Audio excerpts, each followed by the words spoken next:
Can any of you guys hear me? I'm pretty sure you can't. All right, you got me? All right. Welcome, everybody, to Biogas Americas. Oh my gosh, I hope you guys feel as great as I do. This stage looks amazing. The expo looks amazing. This is our biggest Biogas Americas yet. The trade show is, if you couldn't tell, it's significantly bigger than it was last year. That's all a part of you, and thank you all for being here for our biggest event of the year. This is the biggest biogas and RNG trade show and conference in North America. We're obviously very proud of that. But I want to remind you why we're here. We're here for you. So the Biogas Americas as an event is run by the American Biogas Council. For those of you who don't know me, I'm Patrick Surface. I'm Executive Director of the American Biogas Council. And this is our big event as a trade association, but we only exist to help grow the biogas industry so that you can do business. So for us as staff, this is our celebration of a lot of the programs and things that we've been doing all year long, but it's a time for you to have the environment where you can get business done. That's why we exist. So this is all here for you. I hope you'll take great advantage of it while you're here. I do want to have a quick safety moment for all of you. Exits are out and back the way that you came. There's more safety info in case something were to happen in the Biogas Americas app. If you don't have the app, you should download it right now. Just go to your app store and search for Biogas Americas. Right on the homepage, there's a bunch of things in there that you can scroll through, and one of them is safety information. So if you're unsure what to do or we have an incident, besides calling 911, all the safety information is there right in the app. I'm going to come up on stage a little bit later to tell you a little bit more about the industry. We've got a great session here for you today, but I'd like to start off by inviting Brent Lilienthal, our title sponsor from SJI, up on the stage. He's their COO. They've got 21 projects across dairy, food waste, and biogas. Brent's in charge of all the development for SJI. I think they've got about, 3 BCF of gas with all your dairy projects and a few more billion cubic feet with your food waste and landfill projects, including the largest food waste project in development in the United States? I believe so, yeah. That's something to celebrate. Well, anyway, thank you, Brent, for your support of the event. Thank you, appreciate it. As Patrick said, good morning, everybody. My name is Brent Lilienthal. I'm Chief Operating Officer of SJI Renewable Energy Ventures. And I'd like to welcome everybody to Biogas Americas 2026. We're excited to be here and support this event. The American Biogas Council has been helping our industry grow for the last 16 years, and I'd like to reach out to them and thank them for supporting and helping grow and mature our industry, and thank the ABC team for putting on this event.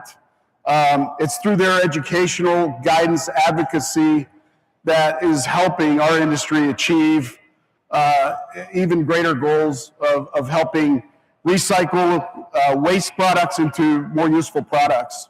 I believe that even in this market, in this challenging market, it makes a lot of common sense to do that. And as proof, we've had 70 new projects reach commercial operation date with $2 billion of infrastructure, recycling infrastructure behind those projects. We're now at around 2,600 total renewable energy projects in the United States. I think the future is exciting. I think that it continues to grow, and I think it's common sense for us to devote a lot of energy to this industry just for the benefit of future generations. It just makes sense to do that. And as proof, we're really excited to sponsor this event as a title sponsor. I believe that this industry and a commitment to a unified front to achieve the goals of recycling waste is why we're the title sponsor of this event, and we're proud to be that. And just as proof also that we can teach an old dog new tricks. SJI is a 100-year-old utility, and as an example of how we've learned and grown from ABC in the industry, our utility delivers energy services through 2 primary subsidiaries. SJI Utilities, which has 750,000 residential, commercial, and industrial customers in throughout New Jersey, and SJI Renewable Energy Ventures, which specializes in ownership, development, construction, and operations of renewable energy projects. Our portfolio consists of solar, fuel cell, hydrogen, and biogas projects that help our utility decarbonize its products to our customer base. Our biogas portfolio itself, as Patrick has mentioned, is over 20 dairy projects delivering about 3 BCF of RNG.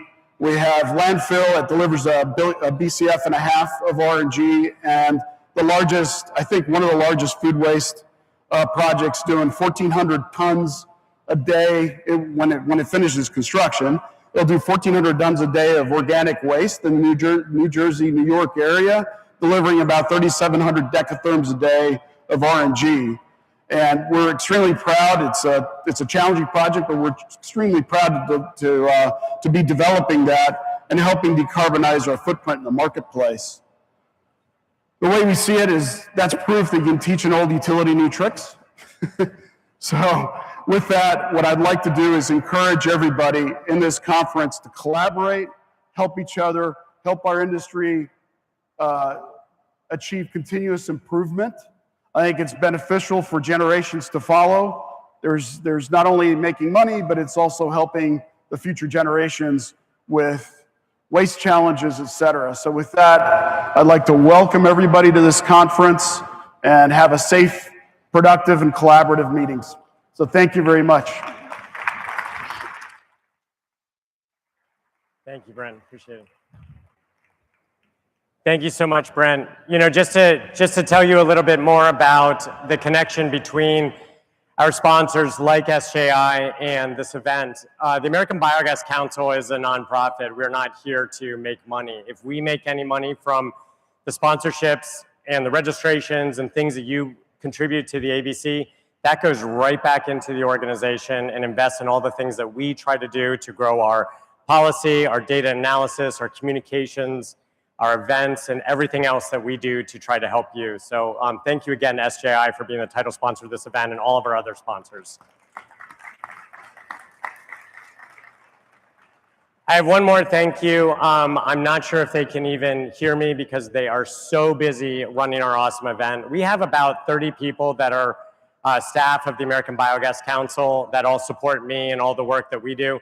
But our events team, led by Caroline Pete, our Vice President of Events, has just done cartwheels and turned over backwards to help make sure this is an awesome event. So Caroline and the rest of the events team, if you can hear me, thank you all for putting on this great show for us.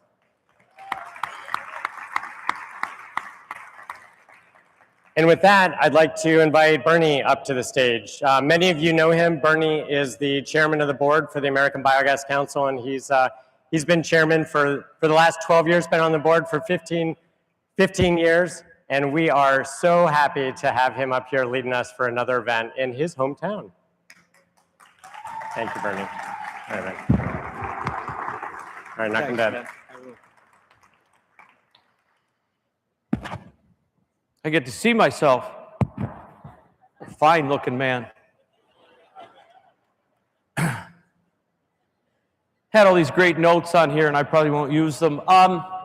Welcome. Welcome to Detroit. Detroit means the strait. You're on the strait between Canada and the United States. Welcome.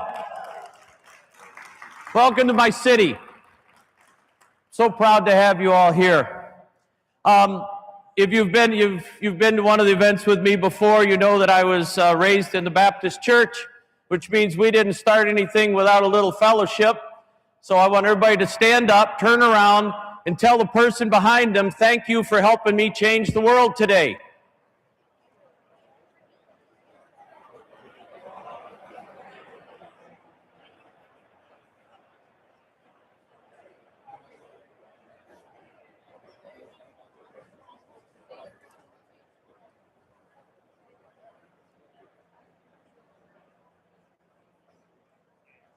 So the ice is now broken. There's nobody in here you can't walk up to and start talking to immediately. Because that's what the ABC is about, right? We're complete communications, the rising tide that lifts all ships. I want to tell you a little bit about this city, okay? This is where I grew up. I grew up on the north side of the city, just a little bit over the border and out of Detroit. But I want to tell you a little bit about this city because besides being the Motor City, we actually have quite a history of art and music. You heard all of the follow-up music, or the startup music was all from right down the road here in Motown, right here, Hitsville, USA. So little Stevie Wonder, Bob Seger, Eminem, the MC5, remember, Kick Out the Jams. I'm not going to send the end of that, but you know what it's about. But also we have great sport teams in the Tigers and the Red Wings. We have the Detroit Institute of Arts, which is a world-class facility. Right across from you, you'll see there's a circular building, and that's Cobo Hall. And several of the greatest rock and roll albums ever recorded were recorded there. The number one, the best known one, was Bob Seger's Live Bullet, right over there, 1976 in 4 nights. Kiss Alive was over there. Double Live Gonzo was over there. And just on the other side of the road and a little bit down, Jay Giles did the famous live album, Blow Your Face Out.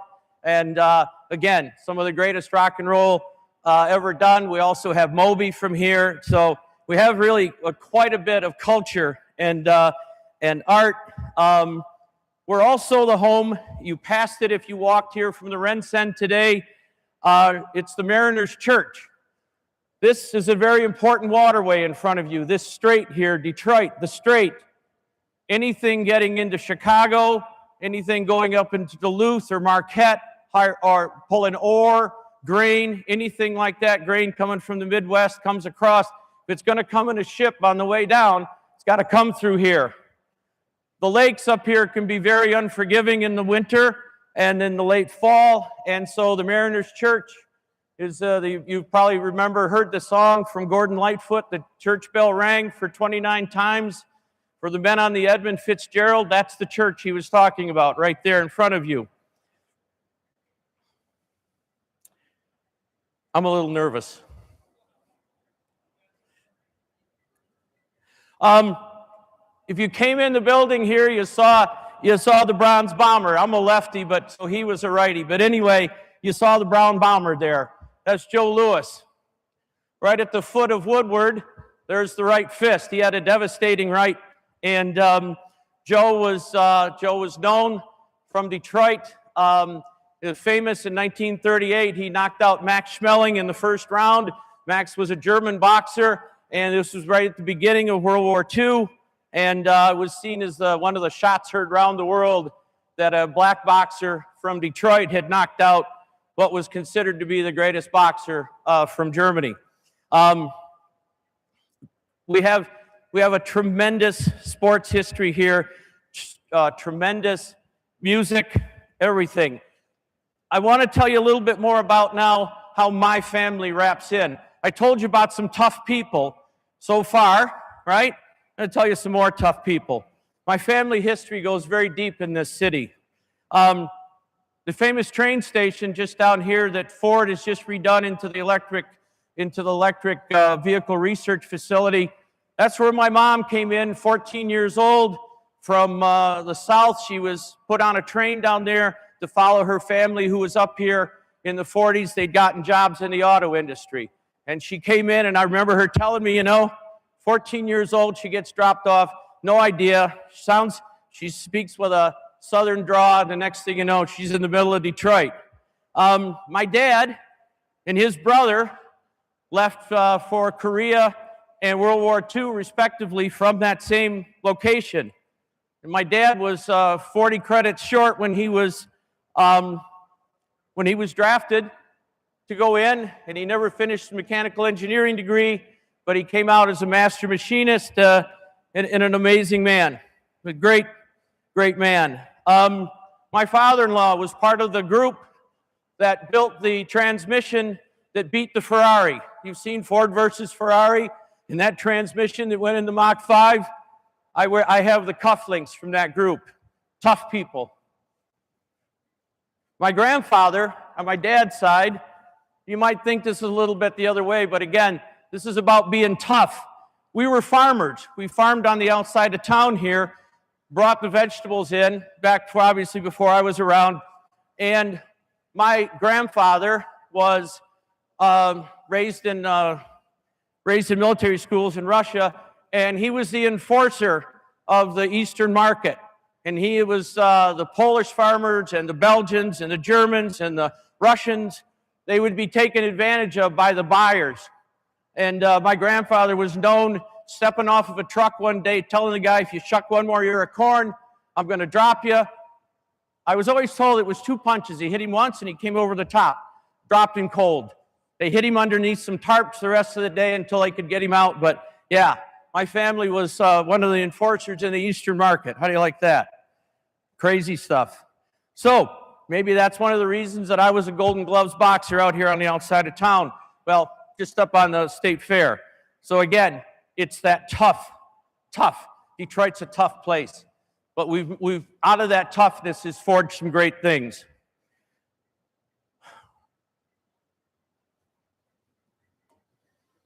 Now it's going to get tough.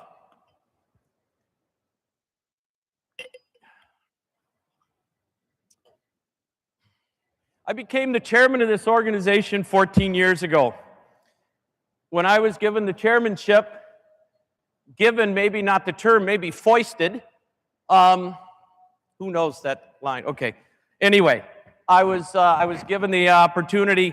We were $21,000 in the negative, and we had 70 members of about 50% of which paid. We didn't pay Patrick's organization in a long time. And if you remember back then, we used to piggyback off of Biocycle. So Biocycle would give us one room and a couple talks, and they'd give us an aisle where we could have some booths, and that was it. And then we've grown from there. Look at this today. What a long, strange trip it's been. So over these past 14 years, every morning I would wake up and say, and really seriously, what are we going to do today? What can I do today to make the ABC better? Because I just decided we're going to move this industry forward. We're going to move the ABC forward. How do I do this every day and make it a better place? I challenge the board on every call to make it a better place. I challenge the executive committee. I started up weekly executive committee calls, and I challenge them every week. How do we make it better? What do we do to go beyond? As I said before, I would always end the meetings with be big. The rising tide lifts all ships, and let's do good by doing good. And I've got to tell you, I'm beyond proud of what we've become. The last 2 years, however, has been special. It's been something, it's been a massive engagement of people. I'm so proud of what's happened in the last 2 years. The Biogas Blitz wasn't a fundraiser. The Biogas Blitz changed the ABC. We took on a challenge. Members came to the fore, and we did it. And we filled up D.C., right? Brian Sievers moved to D.C. in order to make things happen. And look what we did. We got changes into bills. No one said we could make it happen. So it's we became big. And it's not just here. We're now known internationally. That's something to be very proud of. Well, here's a perfect example. Sitting right up front, we have Manuela, who's the co-chair of the Brazilian Biogas, AB Biogas, and we have Chris right here as the chairman of the Canadian Biogas. They're here with us. Make a time, stop over and say hi to them.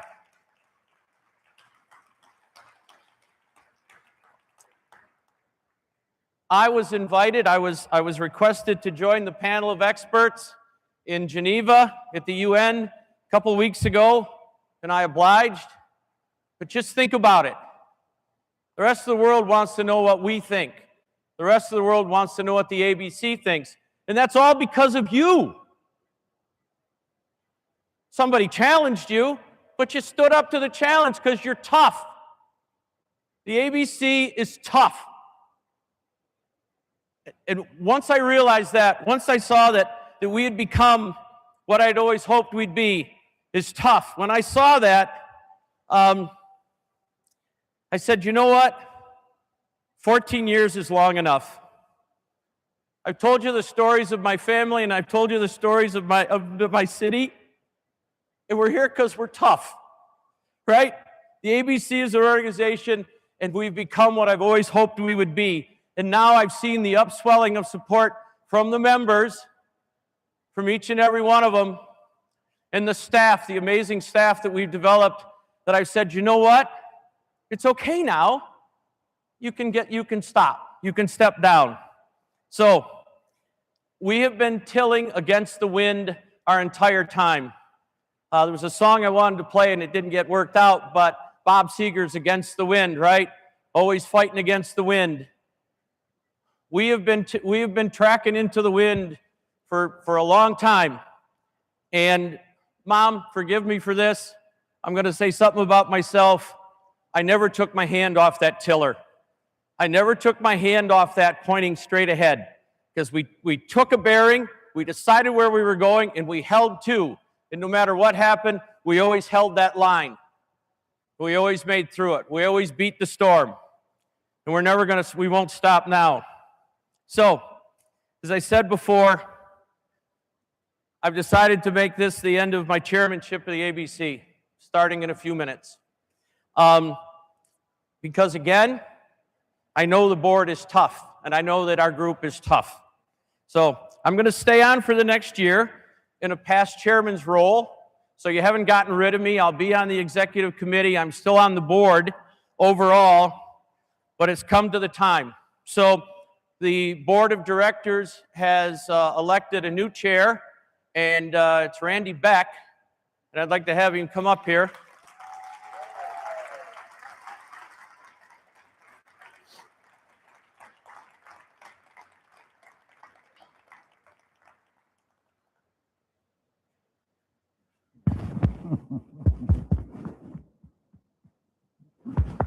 It's all yours now, buddy.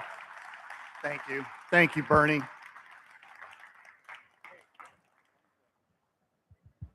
We got to do a selfie in front of the crowd. Yeah, we need a selfie. Here, come this way. All right, everybody stand up for Bernie.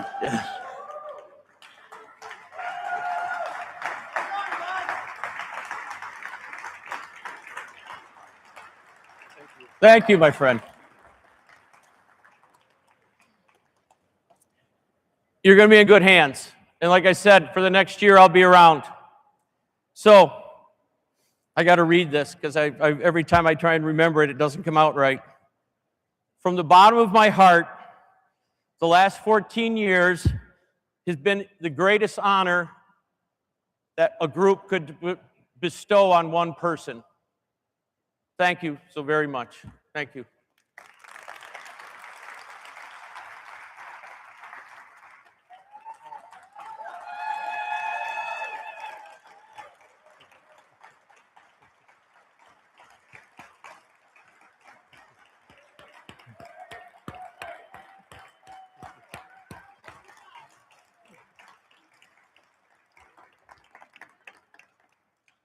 The AV team could pull up my couple slides. I'm going to show this to you first, and I'll show it to everyone else. So, Bernie, we have this for you to commemorate 15 years on the board and another 12 as chairman. And this is a handmade by one of our veterans. We've got a map of the U.S., as you can probably see, and there are dots all over here that show all the projects that have become operational while you've been chairman. And there are a lot of dots in almost all the states. There are. Wow. So thank you for everything that you've done.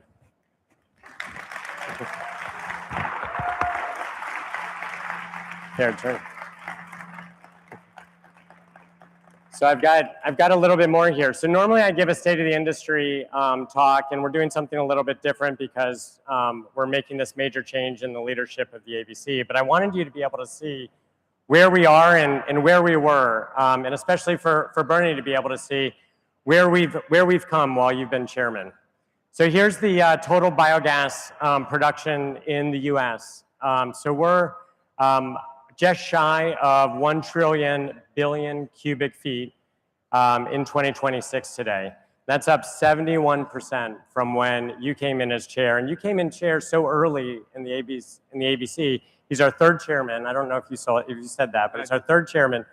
And that basically means that this is kind of the growth that the ABC has also been able to encourage as well. And of course, you are all a part of that. If you go to the next slide, obviously the last several years have been very much an RNG story. You're going to hear in the rest of the conference that we are trying to change that. We're taking the RNG story and we're adding on maritime and we're adding on electricity. We're going back to trying to grow more electricity projects and trying to open up as many markets as we can.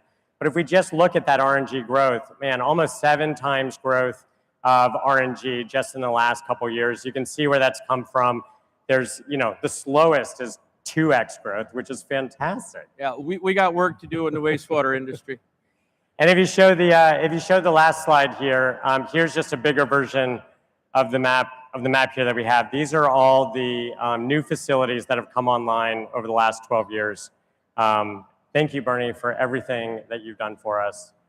This has been an amazing road, and as you said, this is really just a new chapter. That's right. Look at where we are now, and think about what might be able to happen in the next 12 years. I think I've been to most of these facilities too. Thank you to everyone. This is beautiful. I mean, this is fantastic. Again, from the bottom of my heart, I thought, and I thought, how else has anyone ever been so blessed is for something like this. So thank you. And if you can put up the slideshow here, it's going to play for just a couple minutes as we transition to our panel here. But I've collected photos back from the very beginning. Man, we both looked a lot younger then. We did. I love those glasses, though. Oh, there is for all of you that know Bernie or want to give him a message, there's a photo book with these photos in it. It's in the ABC Lounge, which is right behind you. There's a huge big sign. You won't miss the ABC Lounge. Right next to the giant television. There's a photo book there. There's some Sharpies there. Please treat it like a yearbook. Leave Bernie a message in there. We're going to give it to you on Thursday. We've got a board meeting on Thursday. So for any of you that would like to leave a note, by the giant TV in the ABC Lounge, please give that a sign. And with that, we are going to transition to our main event, the panel led by our very own Sky Austin from Stark Tech. And I think we have a special introduction for them coming now. Thank you all for being here. I hope you have a great rest of the week. Let's go make some more biogas projects. Thank you.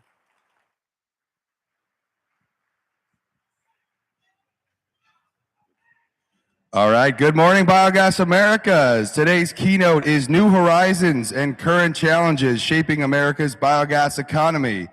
And our starting lineup is 5 all-star industry leaders, 5 visionaries, 5 companies, and roughly 1 billion great ideas about where biogas goes from here. They built careers, they built companies, and today they're building the future right in front of us. So without further ado, put your hands together and make some noise for today's Biogas America's 2026 Keynote starting lineup. At 5 foot 2 inches tall, hailing from the Commonwealth of Pennsylvania. At 18 years old, she threw Indian tradition out the window and proposed to her husband because waiting around is not her style. She's touched glaciers in Iceland, conquered Machu Picchu, and somewhere out there, a bucket list is begging her to slow down. Welcome to the stage, the founder and CEO of AgGrid, Rashi Ake. Standing 5 feet 7 inches tall, joining us from beautiful Greenwich, Connecticut, a woman who has hiked to the top of Mount Kilimanjaro, the tallest mountain in Africa, over 19,000 feet, where the air is so thin you can barely breathe. How thin, you ask? Well, the only thing thinner are the margins on biogas project before tax credits. The president and CEO of CH4, the one, the only, Lauren Toretta. Towering over the competition at 5 foot 9 inches tall, all the way from the Lone Star State in San Antonio, Texas. In college, she needed some extra cash, so naturally she became a boxer. Her final record, 11-0, undefeated. If you're planning to disagree with any of her thoughts today, maybe just nod and smile. Welcome to the stage, CEO and board chair of Archaea Energy, Starlee Sykes. At 5'5" tall, while calling Rangeley, Maine home, this industry powerhouse is running a renewable energy company by day, but dreaming of greener pastures at night. What kind of green, you may ask? The perfectly manicured turf lining all 18 holes of her dream job, owning a mini golf course in her hometown. And honestly, give her a couple years, she'll probably have that whole place running on the energy from the wooden windmill on the 16th hole. Let's hear your best golf clap as we welcome to the stage President of Peak Renewables, Lizzie Reinhold. Last but certainly not least, coming in at 5'8" tall from Oakland, Maine, a woman who refuses to be boxed in, an expert cupcake baker, mother, and grandma who's also training for her first High Rocks. If you haven't heard of High Rocks, imagine if CrossFit and a triathlon had a baby and that baby hates you. Cupcakes, kettlebells, grandkids, and a podcast. We're starting to think she's running on the same renewable energy we're here to talk about today. Welcome to the stage, ABC co-vice chair, co-host of RNG Girls podcast, sales director at StarTech, your keynote moderator, Sky Austin.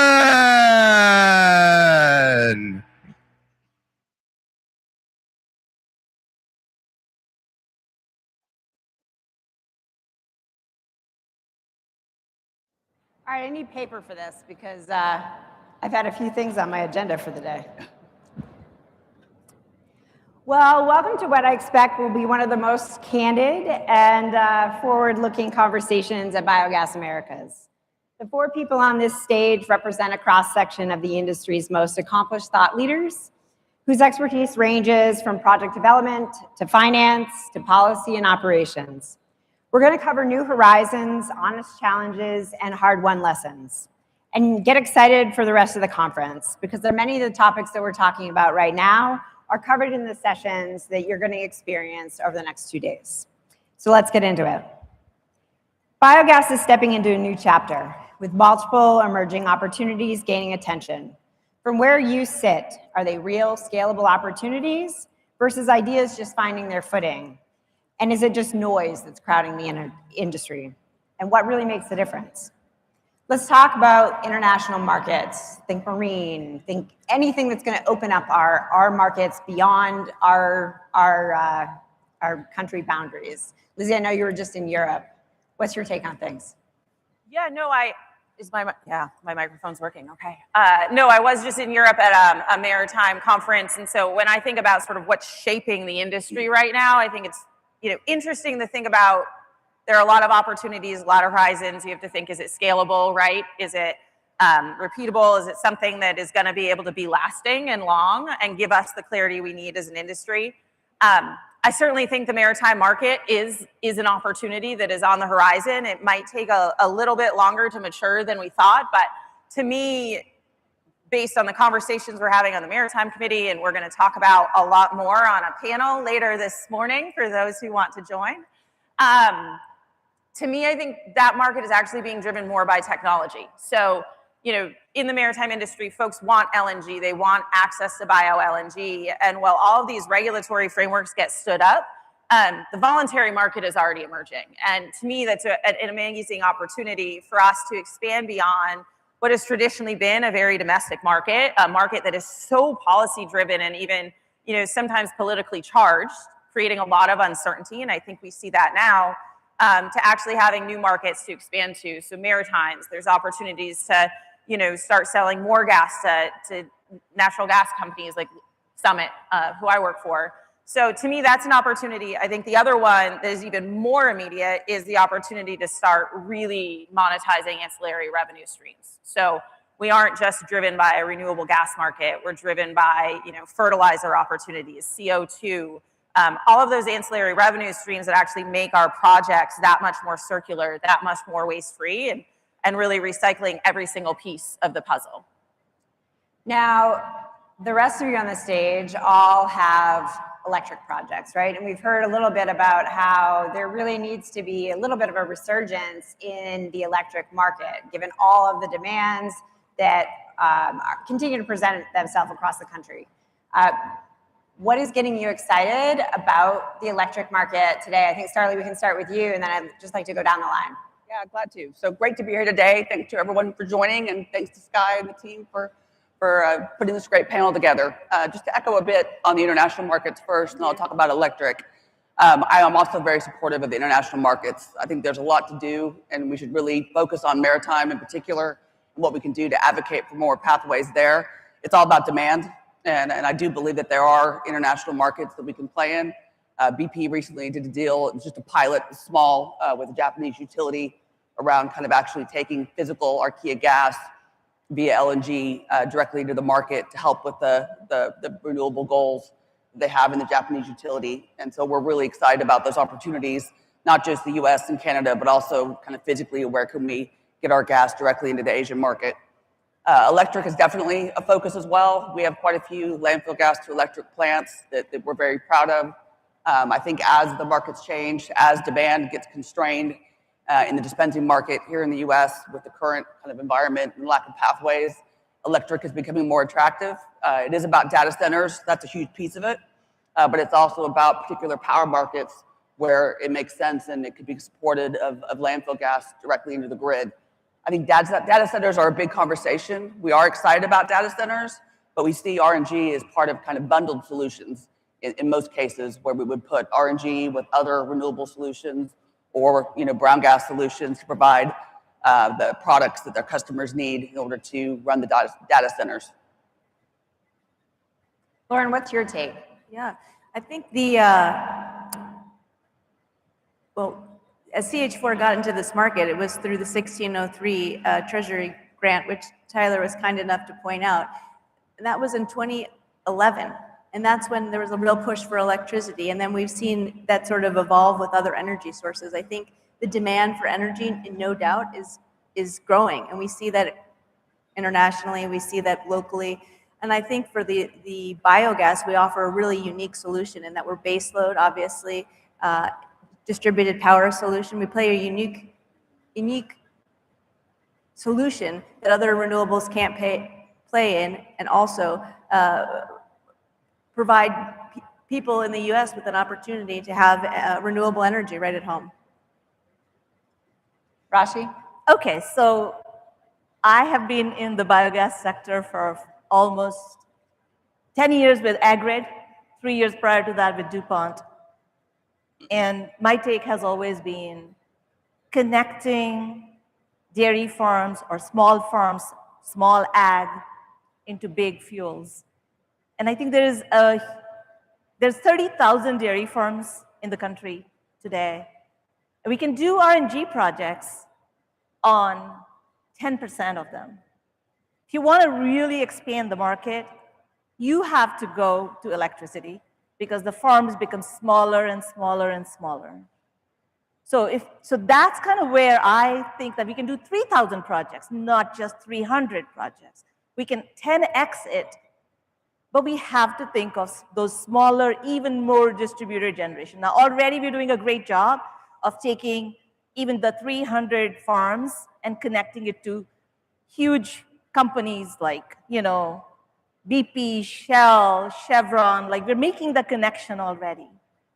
Now how do we expand from that to 3,000 and still make the connection to all the utilities in the country? I think we have the opportunity to do that. On top of that, I believe electrification is not going anywhere. It's here. It's here to stay. It may have been slowed down a little bit, but I shout out to Jim Lemon for continuing to support electricity behind the scenes. There are people out here who are still supporting them. And to me, biogas to RNG is still biogas to RNG to electricity. I just am tunnel visioned on that. I also see electricity going into e-fuels. So to me, methanol is an e-fuel. To me, there are other things like methanol will play in IMO, but there are many, many other things that a molecule can be converted to biogas, to syngas has so many opportunities that it would open up, that the world is our oyster. So that's how I think about it. I think that's really interesting because we're kind of covering the different types of offtakes, right? The different ways that we can push the gas into energy and move it across the market. But as we think about diversification of revenue streams, I mean, Lizzie, you touched a little bit on the fertilizer and CO2. I'd like to understand, like, are you thinking about incorporating those things in new project design, or are you thinking about incorporating them on existing projects? Rashi, I'd love your take, and then I'd like to kind of walk down the line with this one, because I think to make our projects really as strong and resilient as they need to be, we really need to lean into the diversification of our revenue so we're not so impacted by market changes in any one specific bucket. You know, when I started 10 years ago, world was a little different. You know, the projects were 1/10 of the cost that they are today. The inflation's really hurt us. We've also learned a lot. We had these predictions about these projects' performance, and we are learning how to do better at those. And it's that learning, we need to continue to learn and go down that path. Regulatory structure has not stayed stable, but I think that it's time. We were toddlers then, and we are teenagers now. And we have hit our teen years, and we are having a few tantrums here and there, but I think we have the point where we can actually truly learn to operate our projects better, reduce costs there, try to build projects at a lower cost because we know how to optimize it there, bring the cost structure down so that we can open more options for ourselves, and then we can actually go playing into this so-called commodity market of the fuels or chemicals. So we need to continue to work on cost reduction. We need to work on cost optimization, operational optimization, and on top of that, just creating a market segment that truly values us, demand creation. So all those pieces are so important for us to continue to grow. I'm just wondering where my next decade is going to be. I'm excited about that. I think like Rashi was saying, there's definitely been a lot of innovation and evolution of this industry since we both started many years ago. And I think that the fundamentals are very much the same, right? We provide a baseload energy source. We use resources in a better way. But I do think to what Sky is asking, there's an evolution here that's happening that's opening up doors. Like we're talking about maritime, we're talking about just demand for fuels and energy universally is happening at every level. And so there's a definite need for the growth of biogas. I think in addition, we've got this opportunity and a byproduct of the digestate, which is a really powerful mover in the market on the fertilizer side, and that has not yet been tapped. I mean, I think that's really a nascent portion of our industry, and that's a real opportunity. I also think the CO2 element as well, capturing and reusing CO2, really big opportunities that are really in their infancy in this industry. And so in addition to what we do well now, and those fundamentals still exist as a fuel source, energy source, there's definite markets that are evolving that we can play a very strong role and double down on the value that biogas as an industry brings.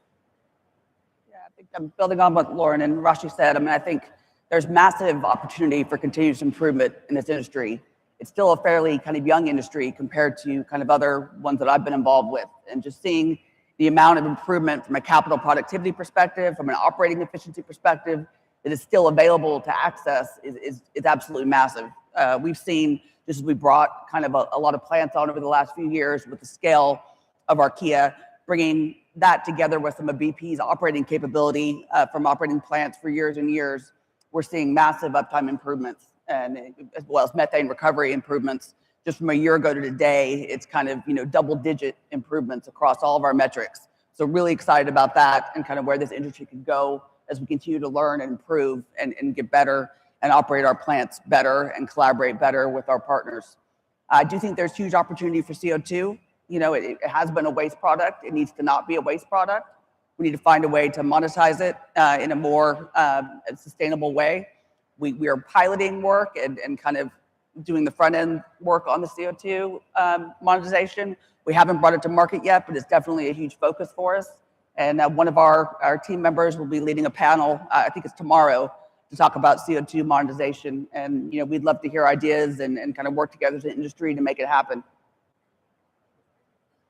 Yeah, I mean, I just think about this industry, and there's just been such incredible growth over the last decade. And to me, it's, we were in grow, build mode. And I think we've proven we can build it, right? We can build it. The facilities can work, they can operate. But at the same time, like, growth is great, but there are still underlying problems, right? We deal with uptime issues, we deal with production issues. There's a lot of work we have to do to drive operational efficiency. So when I think of RNG, I think we're sort of in this inflection point.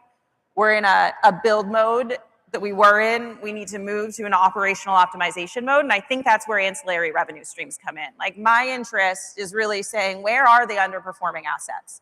I don't want to see a single renewable gas facility go under. I don't want to see them shut down. We need to prove we can build things and we can operate them well, reliably. We can produce the amount of gas we said we can produce, and we can do it 365 days a year, 7 days a week, right? And so to me, focusing on operational optimization, finding those new revenue streams to make sure the projects are profitable, to make sure they're scalable, is absolutely critical. And then when it comes to new projects, given where we're at with offtake right now, I think they're a necessity too, and it makes them more durable as you see market downturns, to be able to have CO2 to be monetizing, to have fertilizer. I also think, we've done a lot with dairy, swine, food waste. Clearly, from the table earlier, we need to do more with wastewater. But there's also poultry, and there's feedlots, and those are sort of new frontiers in RNG that have yet to come, and they present some real opportunities from a CO2 perspective, and for poultry particularly from an organic fertilizer perspective. Now, is there anything else that we haven't covered yet that you think it has the potential to be a true game changer for the industry? For me, it's all about demand.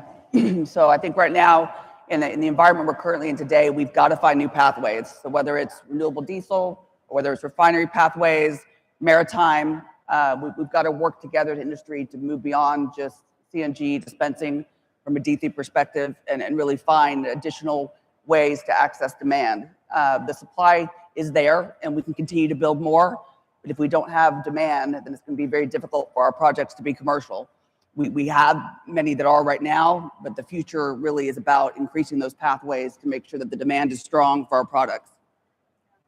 I think there's certainly an increased demand for energy, for fuel sources. It's there, but that creates an opportunity, and it's how do we as an industry leverage what we do well, and how do we jump into those markets and make those markets aware that we exist and can play, and we're a viable option for it. So we see the demand increasing, and now it's got to be a demand specifically for what we do and the role that we can play, which I think that's the opportunity, right? Really, we're just an abundance of energy and fuel demands, and biogas has a lot to offer in all those different segments. I think it's time for us to be really honest. There's definitely some headwinds for us, right? The environment that we're operating is difficult. So what's the single biggest challenge that is impacting project development, and how's it actually showing up in real project decisions? I think there's a lot of different topics to cover, but let's talk about the RIN and the LCFS market and the price pressure. Yes, we do. Yeah, I mean, to me, the biggest challenge really is predictability, volatility from a developer perspective. The cost of capital goes up if you can't have long-term contracts, right? The cost of capital goes up if you're focused on short-term feedstock agreements, but you've got a lot of feedstock right there. And so the cost just to build these facilities is getting to be higher just because of inflation. And on top of that, the risk of every one of these projects is getting higher, which then means you need to have better returns. So I think, to me, big picture, there are operational challenges that we're facing from facilities that have been built. There are policy challenges we're facing. There are market challenges we're facing. It's a really interesting moment. But the biggest challenge of them all is just that uncertainty, that lack of clarity, that from a developer perspective is extremely, extremely hard.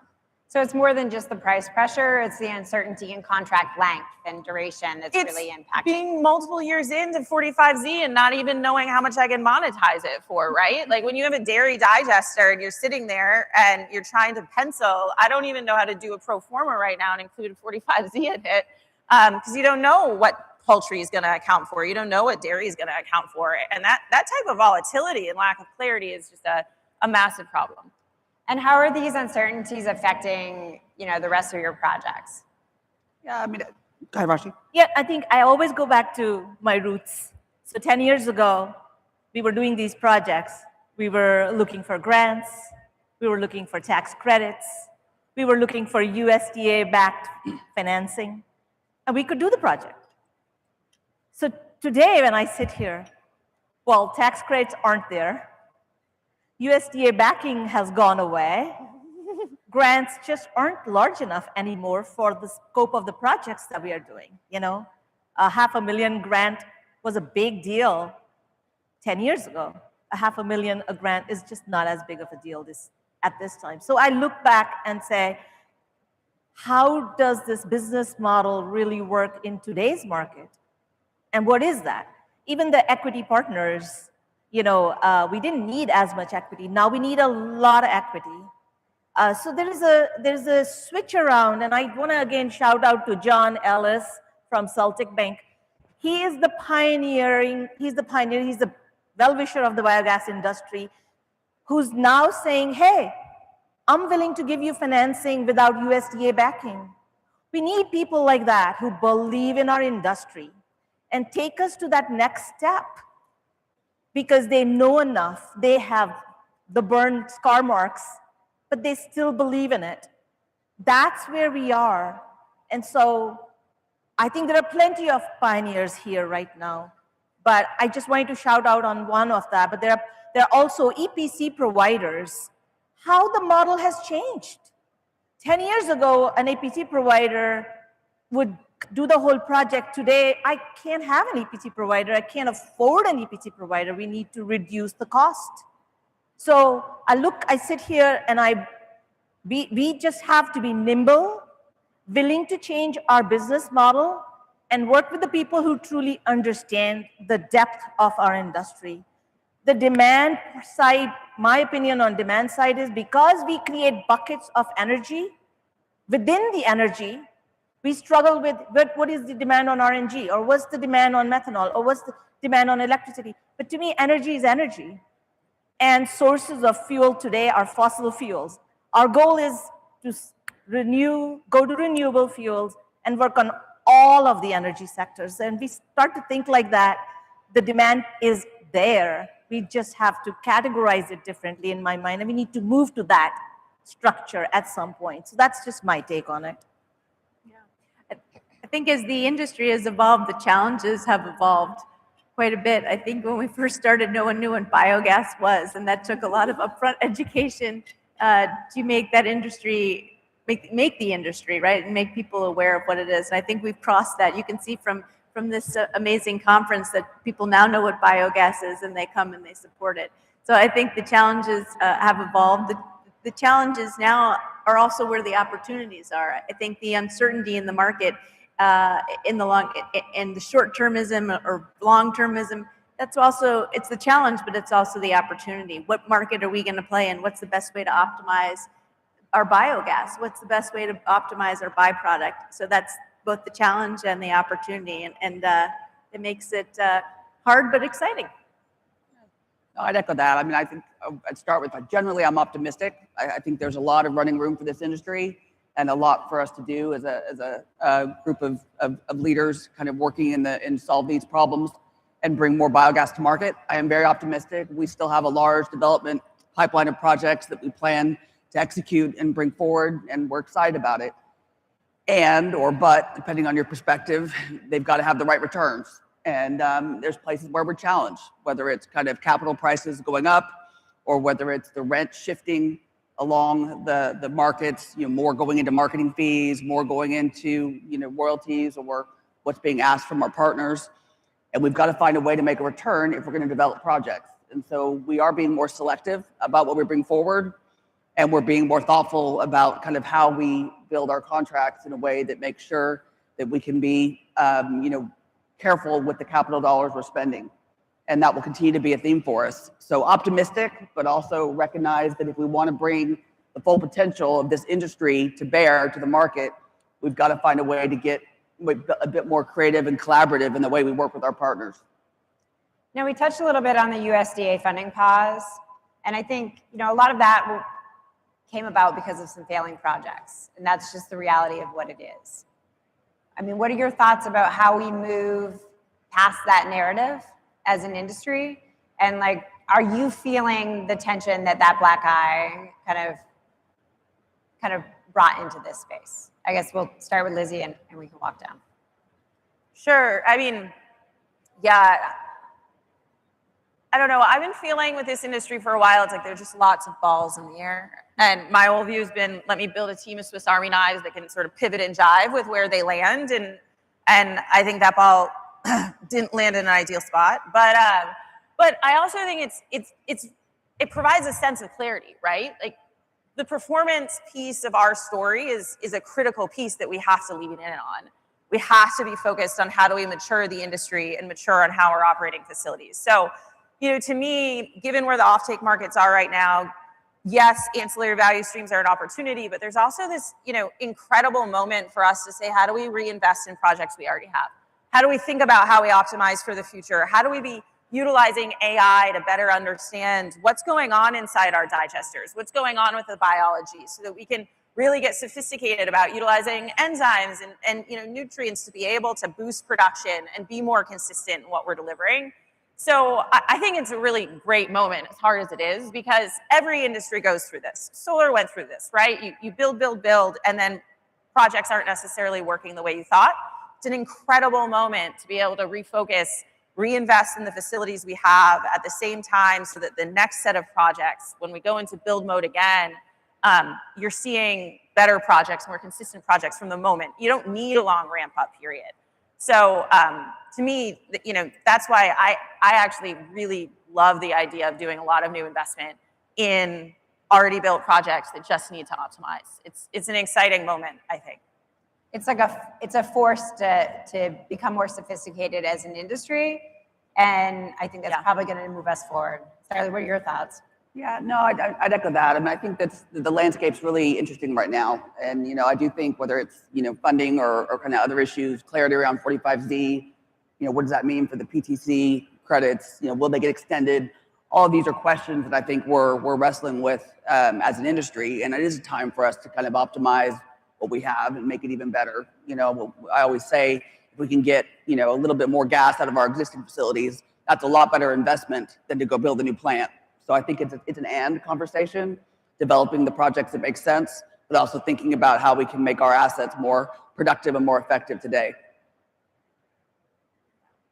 Yeah, no, I echo all those comments about the operation and optimization for sure. And I think the challenge with the USDA recent steps, it signals that the market maybe isn't as advanced as it actually is, and I think therein lies the challenge. But I think the industry clearly has evolved and continues to evolve, and I think even without the USDA and that kind of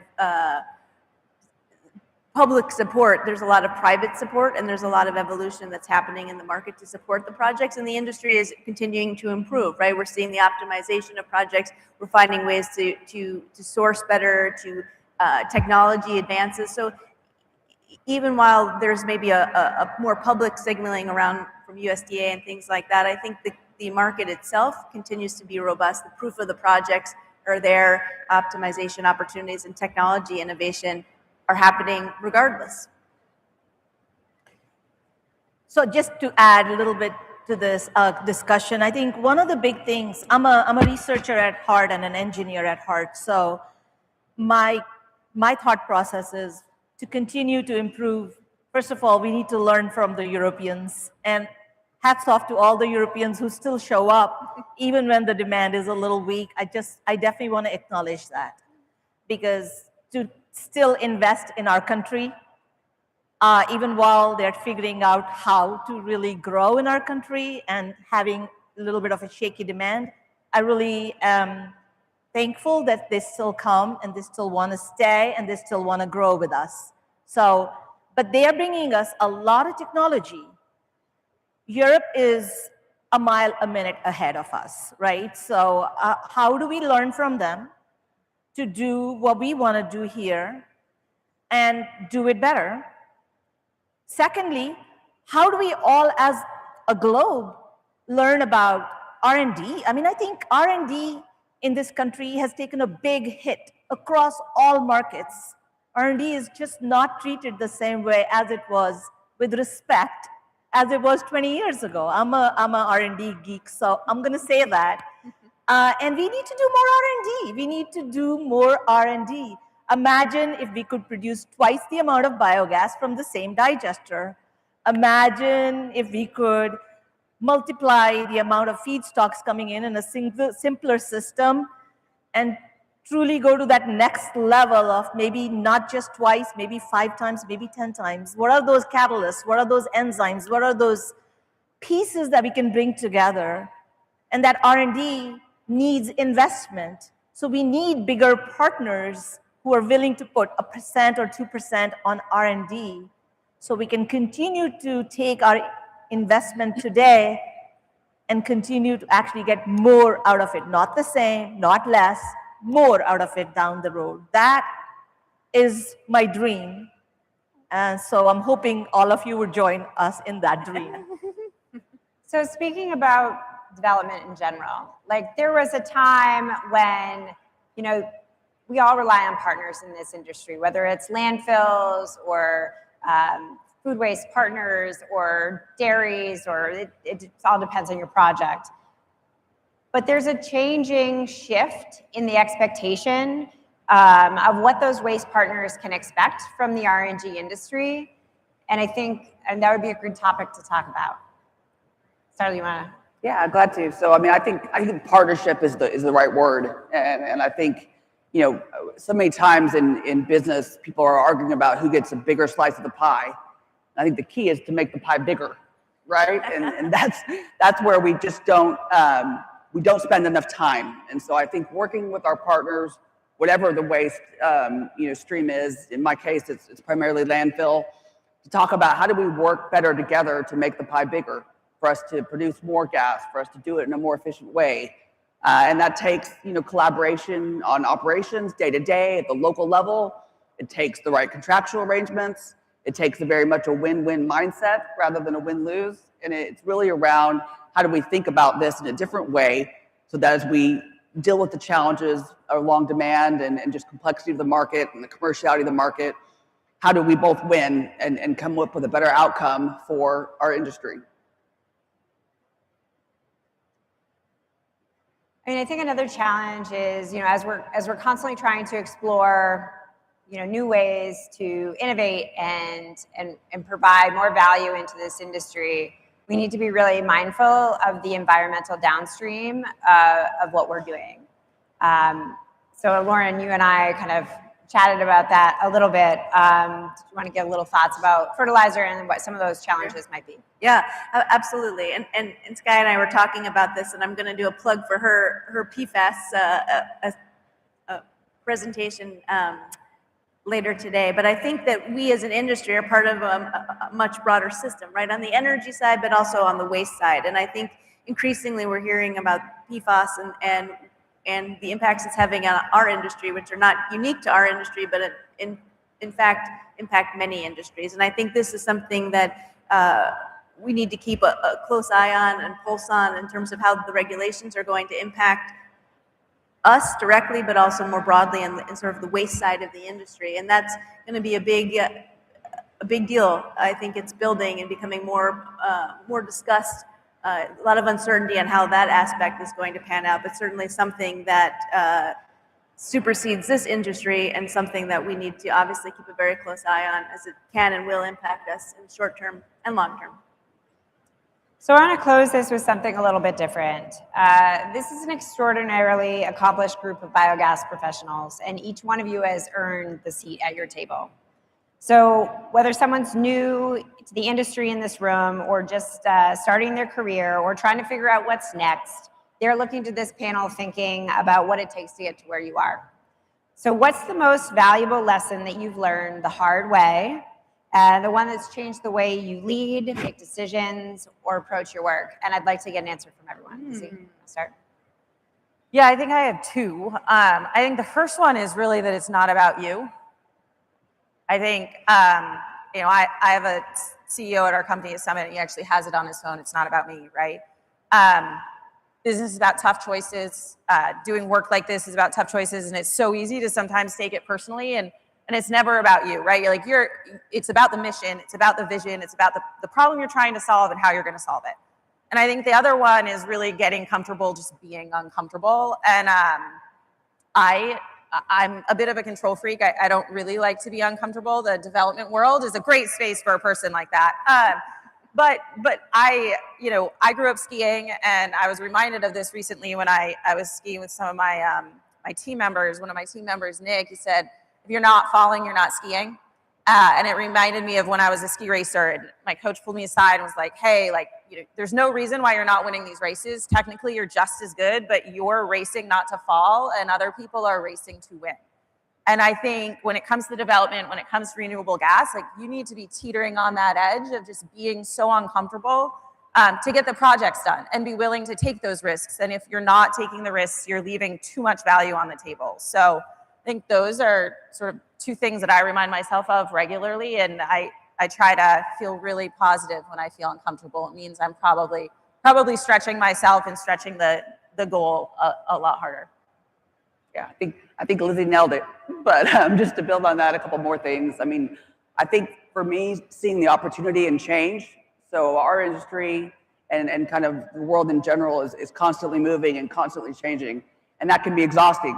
And I think oftentimes people see that as kind of something to run away from.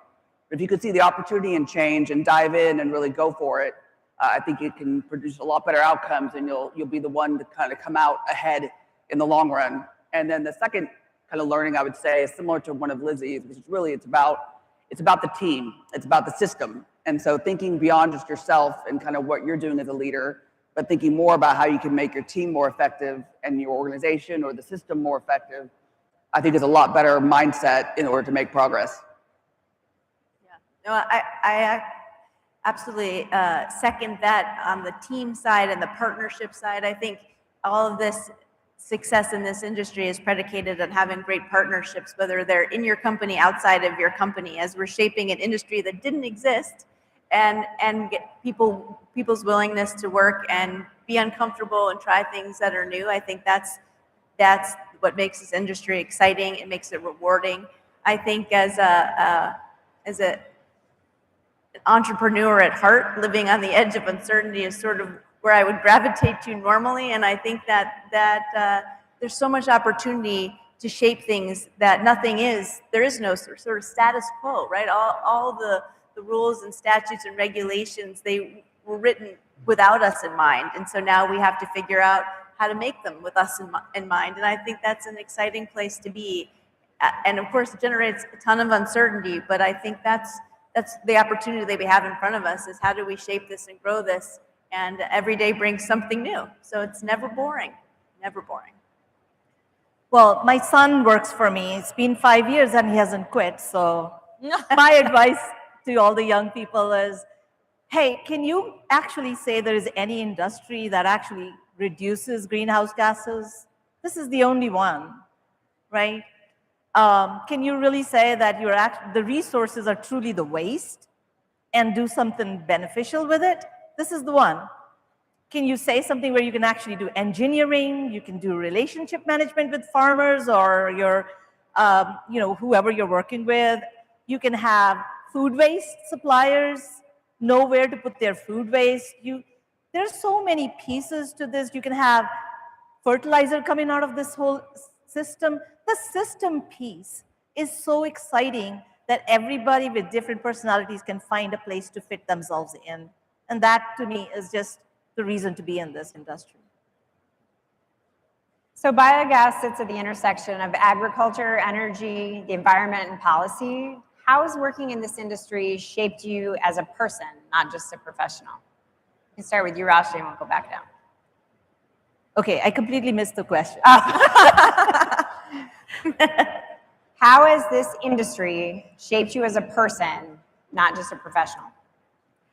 You know, we were having a family meeting, and my children were telling me what's really interesting about mom is that when things change, how quickly I'm ready to quickly change. This is such a changing industry. If you don't have an open mind and you don't have open assessment, then you can't pick a lane. You can't. You just have to stay open. And the world's gonna throw stuff at you. It's how you react. And I think I've really learned that, yes, I am probably the most calm under the most tense situations. And I don't know how to explain it, but this industry has done that. You have to stay calm. You have to work through the problems. You have to get everybody else to stay calm and work through the problems. I think that's been like my biggest piece that I take away, personally. I like that one a lot. That's true, right? There's a lot of, you wear a lot of hats, and there's a lot of challenges, and it's being able to be calm and stay with it. And I do think it's the versatility. Like 1 minute you're focused on marketing, and the next it's operations, and it's constantly changing, and the ability to change direction is really something that I think has helped me to grow as a person and as a mom. It happens continuously, so it's pretty much the same personal aspect that I'm working on as a mother is working at business too, where you have to change direction and things don't go the way you want them to. It's how do you absorb them and move on and get everyone out the door with hopefully both shoes on, sometimes one. And the same is true in business, right? And you have to be unaffected by it, right? And everything moves forward. No, I mean, for me, so I've been in this industry now, or in the bio side of the industry for 3 years now. I've been in the energy industry for a whole lot longer. But it's actually been fantastic to learn from this community of individuals, to learn about this industry. I mean the puns, so apologies, but I find this industry to be very scrappy, right? The commerciality is very real. Going for kind of the improvement here in kind of a way that you might not have thought of in another place. The wins can be quite small in some places and big in others.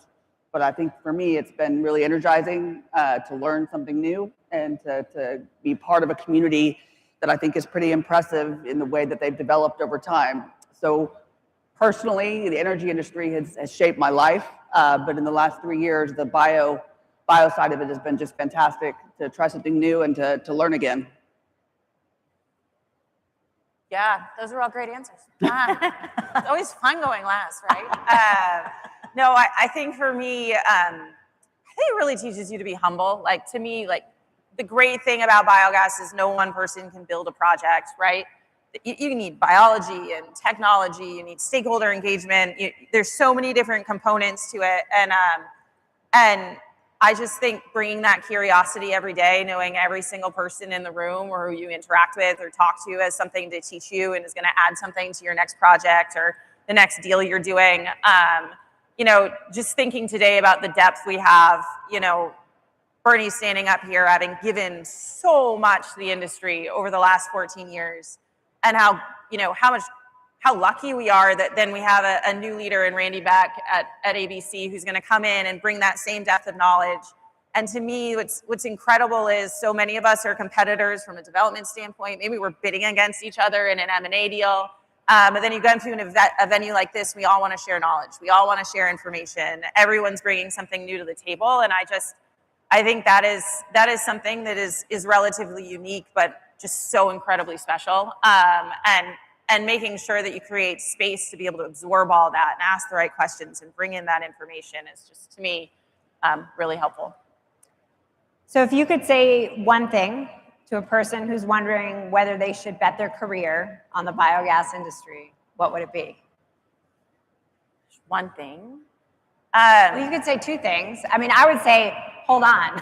Yeah, I think I described, someone once called me and they were like, okay, I've worked in like waste. I have a job offer to go do RNG. What do you think? And I was like, you know, you just got to get that ready, because like the thing about RNG is it feels like you're on a roller coaster and you don't know if you need to like be laughing and so excited with glee or like vomiting, right? And so to me, I think that's what you have to be ready for. You're going to feel both those things at the same time. And if you're not super pumped by that, then it might be stressful at times, you know?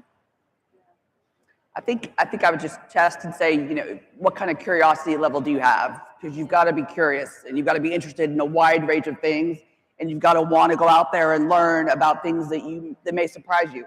And if that's exciting and fun for you, and you enjoy that kind of learning and curiosity, then go for it. I mean, I think it's a great place to be.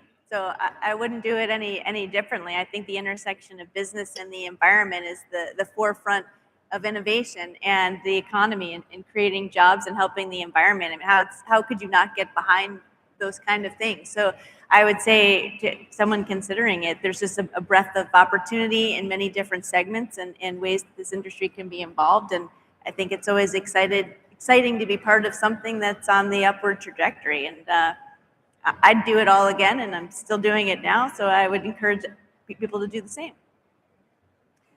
So for me, I have experience in the corporate company, a chemical company, and now this company. And I think the thing I love about this industry is the versatility.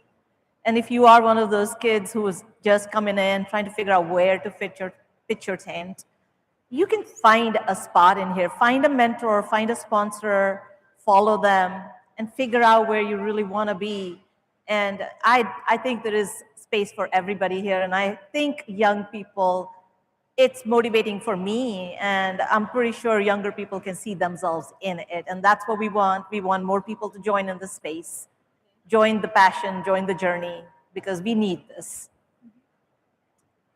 Well, there's a reason that this panel is the keynote. The challenges are real, the opportunities are real, the people in the industry are genuinely trying to solve problems that matter. So thank you to Lizzie and Starlee and Lauren and Rashi for your honesty and time today. I just want the entire room to know that the conversations that we pointed to today are happening in the rooms all around you for the next 2 days. And my ask to you is to go find those conversations and get more involved in them. And a quick point of housekeeping. Thank you so much, but the exhibit hall is open, and I want you to go enjoy and have a really great rest of the Biogas Americas. Thank you. Okay.